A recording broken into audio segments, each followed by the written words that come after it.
ये जो उत्कर्ष ओडिशा है मेक इन ओडिशा कनक्लेव पखापाखि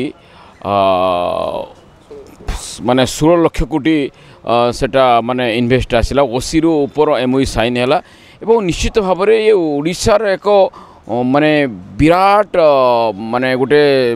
संभावना सृष्टि करुच्ची। बहुत युवक जो नियुक्ति आसो एवं आगामी दिन आहरी बड़ बड़ कंपनी माने बड़ बड़ इन्वेस्टर माने शिल्पपति माने ओडिशा को पुंजी निवेश करने स्वतःप्रत भाव में उत्साहित होती। ये ओडिशा एक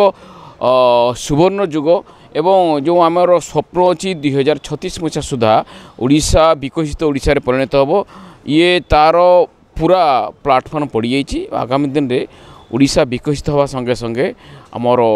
भारत मध्य विकसित राष्ट्र परिणत हम एवं ओडिशा पूर्वोदय जो उन्नति हेले देशर उन्नति हम एवं ओडिशा तार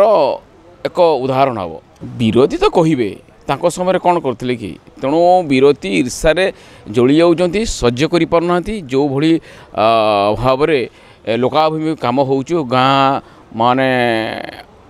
माने विकसित गाँ विकसित ओडिशा जो भाव में कम चली विरोधी माने बर्तमान अणनिश्वासी आड़ू साड़ू बाचालित कहते कौन सत्यता नहीं।